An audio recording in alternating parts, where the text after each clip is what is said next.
4 दिसंबर 1994 Bihar people's party के बाहुबली नेता कौशलेंद्र शुक्ला उर्फ छोटन शुक्ला पूर्वी चंपारण के केसरिया विधानसभा क्षेत्र से चुनाव प्रचार करके मुजफ्फरपुर के नया टोला स्थित अपने घर लौट रहे थे। रात के 10 बजे जैसे ही उनकी कार मुजफ्फरपुर के भगवानपुर चौक पहुंचती है, कुछ अज्ञात हमलावर उन पर गोलियां चलाने लगते हैं। दिलचस्प ये है कि ये हमलावर पुलिस की ड्रेस में थे।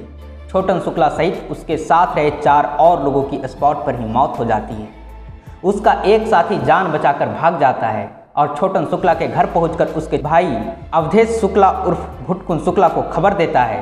भुटकुन शुक्ला खुद भी एक कुख्यात गैंगस्टर था। जैसे ही यह खबर छोटन शुक्ला के समर्थकों तक पहुंचती है, वे लोग रात में ही सड़क पर उतर आते हैं, गाड़ियां और दुकानें जलाने लगते हैं, पूरे शहर में कोहराम मचा देते हैं। ऐसा इसलिए क्योंकि उन्हें लग रहा था कि छोटन शुक्ला की हत्या पुलिस ने की है, इसमें सरकार का हाथ है।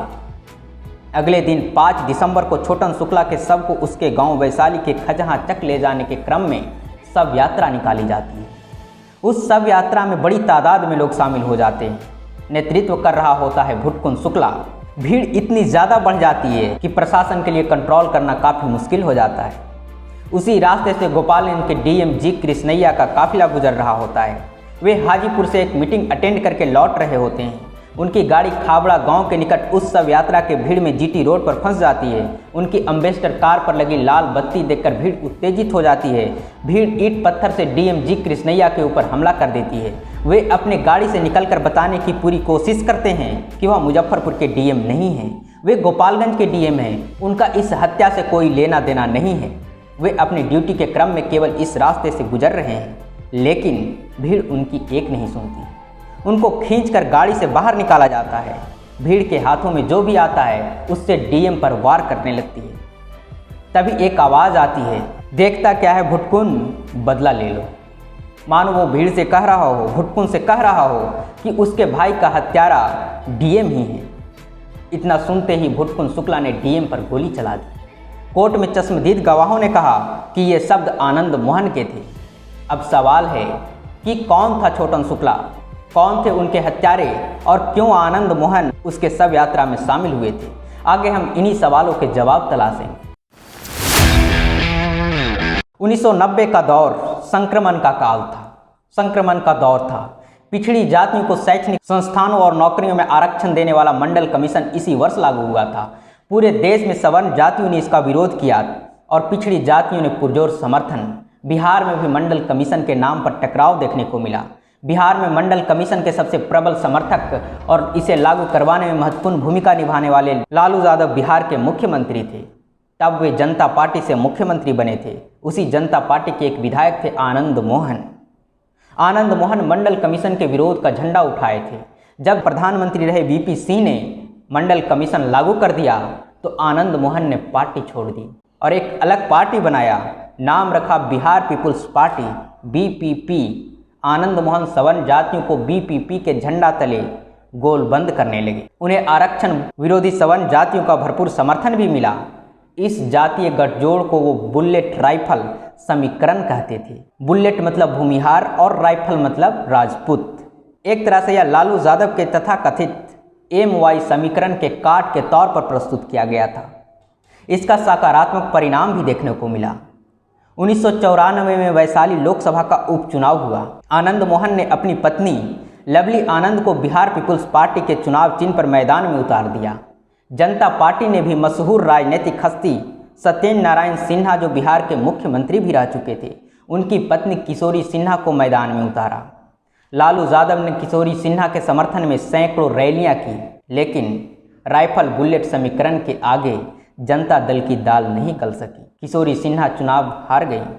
आनंद मोहन अपनी पत्नी लवली आनंद को संसद पहुंचाने में कामयाब रहे। यह हार लालू प्रसाद यादव के लिए भी एक बहुत बड़ा झटका था। उनके लिए भी यह चिंता की बात थी। इस चुनाव में कुख्यात बाहुबली छोटन शुक्ला ने भूमिहार वोटों को आनंद मोहन के पक्ष में मोबिलाइज करने में महत्वपूर्ण भूमिका निभाई थी। यही कारण था कि छोटन शुक्ला आनंद मोहन के लिए महत्वपूर्ण हो गए थे। और वैसे भी बीपीपी पार्टी का इतिहास देखेंगे तो उसमें ज़्यादातर बाहुबली शामिल थे। तो छोटन शुक्ला आनंद मोहन के राइफल बुलेट कॉम्बिनेशन का बुलेट यानी भूमिहार कंपोनेंट को रिप्रेजेंट करते थे। अब जरा इन शुक्ला ब्रदर्स छोटन शुक्ला और भुटकुन शुक्ला के बारे में बात कर लेते हैं, जिनकी वजह से यह कहानी शुरू हुई। छोटन शुक्ला और भुटकुन शुक्ला के पिता रामदास शुक्ला मुजफ्फरपुर में वकालत करते थे। राजनीतिक लोगों से अच्छी जान पहचान थी उनकी। नया टोला स्थित उनके घर पर ही उनकी हत्या कर दी जाती है। शायद यह भी एक वजह थी शुक्ला ब्रदर्स के क्राइम की दुनिया में कदम रखने के पीछे। छोटन शुक्ला जेपी मूवमेंट के दौरान राजनीति में आया। उसी जेपी मूवमेंट से निकले नेता आज राज्य और देश की राजनीति में महत्वपूर्ण भूमिका में हैं। लेकिन छोटन शुक्ला अन्य लोगों के उलट राजनीति से अलग ठेकेदारी के काम में लग गया। उस वक्त उस इलाके में मोतिहारी के एक ठेकेदार का बोलबाला था। नाम था बृज बिहारी प्रसाद।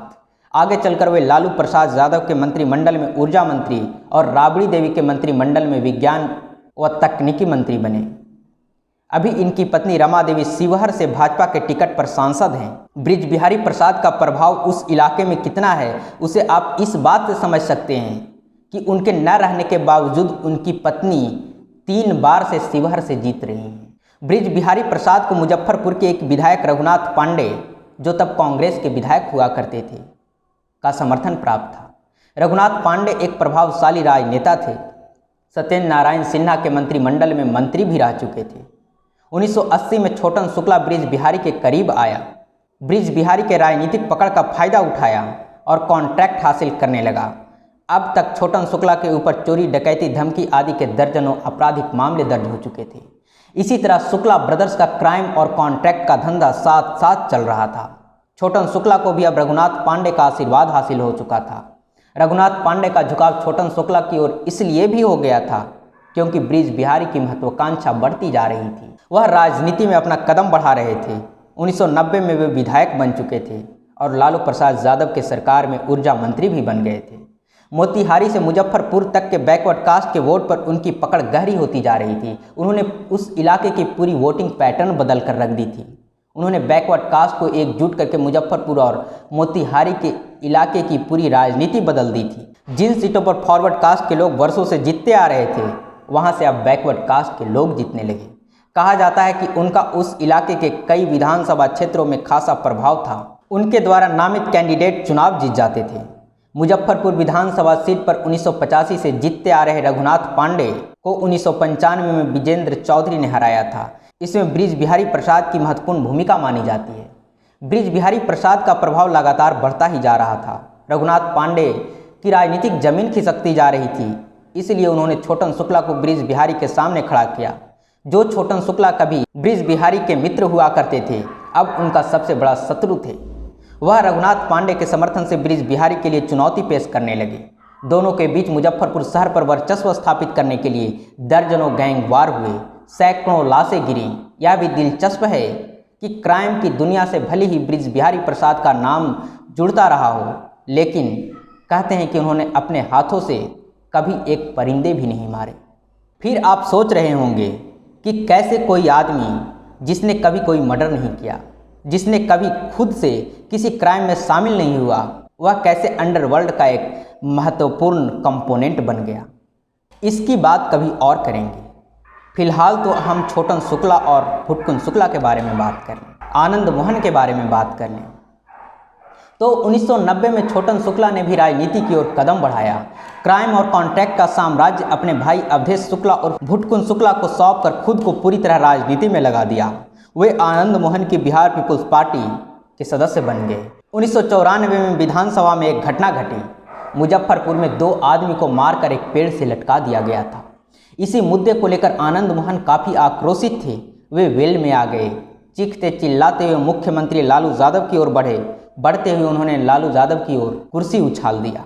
लालू यादव के पीछे मोतिहारी के केसरिया विधानसभा क्षेत्र से सीपीआई के विधायक रहे यमुना यादव थे। उन्होंने जवाब में आनंद मोहन की ओर माइक फेंका। कहते हैं वहीं आनंद मोहन ने ऐलान कर दिया कि अब की बार 1995 का विधानसभा चुनाव केसरिया से छोटन शुक्ला लड़ेगा।